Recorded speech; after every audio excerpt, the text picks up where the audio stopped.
जी तिथं ठाणे अंमलदार आहेत, त्या ठाणे अंमलदारांनी चुकीचं केलेलं आहे असं सर्व गावकरी, या गावचे प्रथम नागरिक, परिसरातील सर्व कुटुंब आणि सर्वजण आता इथे जेवढे 100-200 जमले त्यांचं एकच म्हणणं आहे की ती वेळोवेळी आम्हाला अशा पद्धती करतात.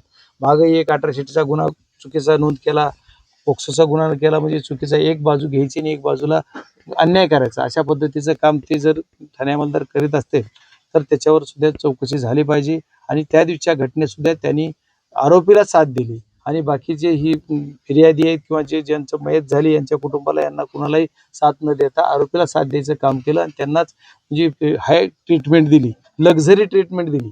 आणि जो दुसऱ्या ज्या मुलाला लागलंय त्याला उलट दवाखान्यात नेणं गरजेचं होतं. त्याला लागलेला असताना त्याला फक्त प्राथमिक उपचार केला असंच म्हणणार सगळे, आता ते म्हणणारच नाहीत नाही केला. आता तो ICU मध्ये आहे, ICU तर जाऊ देत, अनकॉन्शियस आहे. मग अनकॉन्शियस का झाला? त्याला जर तुम्ही झालेली घटना रात्री 11:30ला आहे, दुसऱ्या दिवशी संध्याकाळी 5ला सोडतात. 18 तास तुम्ही पोलिसनी काय कुठल्या अधिकारात त्याला ठेवलं? पोलिसनी त्याला दवाखान्यात ऍडमिट करायला पाहिजे होतं, तिथं संरक्षण द्यायला पाहिजे होतं. संरक्षण म्हणजे त्याला आरोपी म्हणून तुम्ही ट्रीट करून तुम्ही तिथं अटक करा ना. अटकेत असताना दवाखान्यात ठेवला पाहिजे, जेलमधून दवाखान्यात आणतात. इथं याला एवढं लागलेलं तो पोलीसचे ही काय डॉक्टर होते का? कोण्या डॉक्टरनं प्रथम उपचार केला त्याचा सुद्धा तपास मी आत्ताच घेणार आहे. कोणाकडून घेतलं ते नोंद सुद्धा मी तुमच्याकडून उठायच्या अगोदर करणार आहे. कोण्या डॉक्टरनं प्रथम उपचार केला हे सुद्धा मला नाव पाहिजे.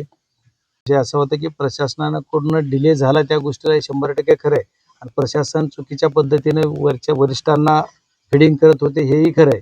की ते जर समजा हे सांगत होते की एखाद्याच्या कुठं घरात एखादा आरोपी माझ्या घरात आहे आणि आरोपी घरात येऊन राहिला आणि माझ्या इथं आलाच नाही असं जर कोणी म्हणत असेल तर तो पण आरोपी होतोच 100%. त्याच्यामुळं त्या आरोपींना नावं घ्या तर ठीक आहे, होईल नाही होईल तपासातला भाग पुढचा पोलीसचा आहे. पोलीस तपास करतायत आणि पोलिसांनी तपास ते आणतील. पण या पद्धतीचं गावकरीची मागणी होती किंवा सर्व कुटुंबाची पण मागणी होती की हे याच्यामध्ये आहेत, त्याच्यामुळे यांचं नाव घ्या. आणि ती प्रशासन घेत नव्हतं पोलीस यंत्रणा, त्याच्यामुळे त्यांना बऱ्याच वेळ थांबावं लागलं. बऱ्यापैकी परत पण पोलीस यंत्रणेने त्यांचं जसं म्हणतात तसा जॉब घेऊन नोंद केलेला आहे. त्याच्यानुसार आज काय आरोपी आहेत, काही आरोपी होतील, तपासात होतील, आणखी ॲड होतील. शेवटपर्यंत चार्जशीट होईपर्यंत आरोपी ॲड होऊ शकतात. त्याच्यामुळे त्याला काही प्रॉब्लेम नाही आहे. ह्या कायद्याप्रमाणे जे असेल ते तपास ते करतील आणि आज ह्यांना न्याय पाहिजे आणि ते न्याय देण्यासाठी प्रशासनाला मी भाग पाडणार.